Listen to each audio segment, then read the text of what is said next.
গত কয়েকদিন ধরে বা গত 7 থেকে 8 মাস ধরে শুধুমাত্র বাংলাদেশে নারী নির্যাতন অথবা নারীর প্রতি সহিংসতা অথবা ধর্ষণের ঘটনা গত 7-8 মাস ধরে বেড়েছে। ঘটনা কিন্তু এরকম নয়, বরং গত 15.5 বছর ধরে বাংলাদেশে যারা অবৈধভাবে অবৈধ ভোটের মাধ্যমে ক্ষমতা দখল করেছিল সেই সময়ও কিন্তু নারী নির্যাতনের ঘটনা এর থেকে বেশি ঘটেছিল।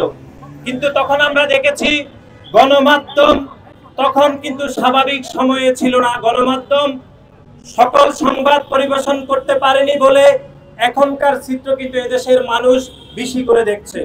সুতরাং আমরা স্পষ্টভাবে বলতে চাই, গত 15.5 বছর ধরে নারীর প্রতি যে নির্যাতন, নারীর প্রতি যে সহিংসতা অথবা যে গণধর্ষণের ঘটনাগুলো ঘটেছে সেগুলো কিন্তু গণমাধ্যমে খুব পলাও করে কিন্তু প্রচার করা হয়নি। আপনারা দেখেছেন 2018 সালে নোয়াখালীর সুবর্ণচরে ধানের শীষের ভোট দেওয়ার কারণে আমার বোন ফারুলকে কিভাবে গণধর্ষণ করেছে আওয়ামী লীগের সন্ত্রাসীরা, এখনো পর্যন্ত বিচার নিশ্চিত হয়নি। আমরা ভুলে যাইনি সিলেটের এমসি কলেজে স্বামীকে বেঁধে রেখে ছাত্রলীগের সন্ত্রাসীরা কিভাবে আমার বোনকে গণধর্ষণ করেছে সেটা কিন্তু এখনো পর্যন্ত বিচার নিশ্চিত করা যায়নি। আমরা দেখেছি জাহাঙ্গীরনগর বিশ্ববিদ্যালয়ে বন্ধুকে বেঁধে রেখে কিভাবে ছাত্রলীগের সন্ত্রাসীরা তার বান্ধবীকে উপযুক্ত পরিদর্শন করেছে, সেটিরও বিচার কিন্তু এখনো পর্যন্ত বাংলার জমিনে হয়নি। সুতরাং গত 15.5 বছর ধরে যে ধর্ষণ অথবা নারীর প্রতি যে সহিংসতা অথবা আইন শৃঙ্খলার যে অবনতি হয়েছে সেগুলো কিন্তু এই দেশের মানুষ কিন্তু খুব ভালোভাবে জানতে পারেনি। 5 আগস্ট ছাত্র জনতার গণ অভ্যুত্থান পরবর্তী সময়ে গণমাধ্যম স্বাধীনভাবে কাজ করছে। এখনো পর্যন্ত যে সকল ঘটনা ঘটছে সেগুলো আমরা জানতে পারছি বলে এখন আমাদের কাছে মনে হচ্ছে যে এখন ঘটনা কিন্তু বেশি ঘটছে, সেরকম কিন্তু ঘটনা নয়। সুতরাং এই অন্তর্বর্তীকালীন সরকার আমাদের মনে হচ্ছে পৃথিবীর সবথেকে দুর্বল সরকার। এই অন্তর্বর্তীকালীন সরকারকে এদেশের সকল মানুষ সমর্থন দেওয়ার পরেও তারা আইন শৃঙ্খলার যে পরিস্থিতি সেটি কিন্তু উন্নত করতে পারেনি। আপনারা দেখেছেন যে মাগুরাতে 8 বছরের শিশুকে কিভাবে উপযুক্ত পরিদর্শন করা হয়েছে, কিন্তু এই দেশের কিছু মানুষ নারীদের পোশাক নিয়ে বারবার কথা বলে আমরা দেখেছি।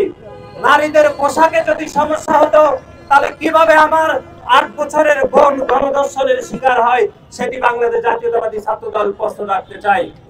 এবং একই সাথে বাংলাদেশে গত 15.5 বছর ধরে যে বিচারহীনতার সংস্কৃতি তৈরি হয়েছে সেজন্য গত 7.5 মাস অথবা 8 মাস ধরে নারীর প্রতি যে সহিংসতা অথবা নারীর প্রতি যে নির্যাতন সেগুলো কিন্তু ক্রমান্বয়ে আস্তে আস্তে বৃদ্ধি পাচ্ছে। আপনারা দেখেছেন গতকাল নারীর প্রতি যে নির্যাতন, সহিংসতা এবং ধর্ষণের প্রতিবাদ করতে গিয়ে আমাদের নারায়ণগঞ্জের ছাত্র দলের নেতা অপূর্ব মানববন্ধন শেষে বাড়ি ফেরার পথে তাকে কিন্তু ছিনতাইকারীরা উপযুক্ত করে ছুরিকাঘাত করেছে, তার মৃত্যু নিশ্চিত করেছে। এখনো পর্যন্ত গ্রেফতার হয়নি। আমরা আজকের এই মানববন্ধন থেকে নারায়ণগঞ্জের অপূর্বের যে হত্যাকাণ্ড হয়েছে তার বিচার দাবি করছি।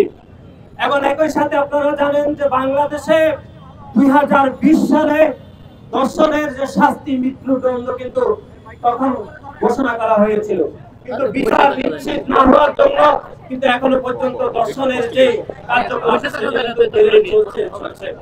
সুতরাং বাংলাদেশ জাতীয়তাবাদী ছাত্র দল উদাত্ত আহ্বান জানাচ্ছে যে অন্তর্বর্তীকালীন সরকারের অবশ্যই আইন শৃঙ্খলা প্রত্যেকটি পরিস্থিতি অত্যন্ত সতর্কতার সহিত অবলম্বন করতে হবে।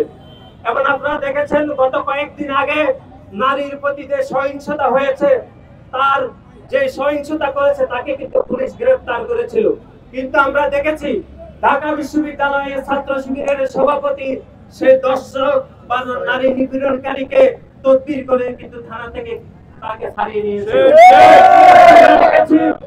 নতুন যে ছাত্র সংগঠন গঠিত হয়েছিল গণতান্ত্রিক ছাত্র সংসদের একজন কেন্দ্রীয় নেতা যে ইতিমধ্যে নারী নির্যাতনকারী হিসাবে দোষী প্রমাণিত হয়েছে তাকে কিন্তু সেই কমিটিতে অন্তর্ভুক্ত এখনো পর্যন্ত করা হয়েছে।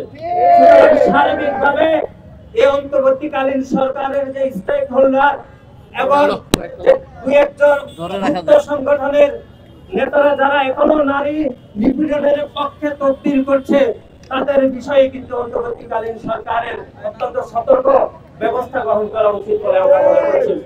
জন্য পোশাক দায়ী নয়, দর্শকের জন্য মানসিকতা, পাশবিক মানসিকতাই দায়ী। 6 বছরের শিশুর পোশাক কোন ধর্ষণের জন্য দায়ী হতে পারে না। সে কোনো নারী হয়ে ওঠে। বন্ধুগণ, যে অন্তর্বর্তীকালীন সরকার আছে, একটা গণঅভ্যুত্থানের মধ্যে এই সরকার এসেছে গণঅভ্যুত্থানের মধ্যে দিয়ে। সেই গণঅভ্যুত্থান 16 বছরে জাতীয়তাবাদী ছাত্র দলের লড়াই সংগ্রামের মধ্যে দিয়ে এসেছে। সেই গণঅভ্যুত্থানের সরকার এই যে ধর্ষণ হচ্ছে, সেই ধর্ষণের বিরুদ্ধে তারা যে বিচার করার যে মানুষের অধিকার, সেই অধিকার প্রতিষ্ঠিত করতে পারছে না। আমরা দেখছি আওয়ামী লীগের আমলে বিভিন্ন ক্যাম্পাসে ছাত্রলীগের সন্ত্রাসীরা আমাদের বোনদেরকে ধর্ষণ করতো, সন্ত্রাসীরা ধর্ষণের সেঞ্চুরি করতো, ছাত্রলীগ কেক কাটতো। ঠিক একই ধরনের সংস্কৃতি এখনো বিভিন্ন ক্যাম্পাসে বিরাজ করছে, বাংলাদেশের বিভিন্ন জায়গায় বিরাজ করছে। সেজন্য আমরা অন্তর্বর্তীকালীন সরকারকে বলবো, আপনারা দ্রুত ধর্ষণের বিরুদ্ধে ব্যবস্থা নেন, অন্যথায় আপনারা দ্রুত পদত্যাগ করুন, একটি নির্বাচিত সরকারের হাতে ক্ষমতা হস্তান্তর করুন।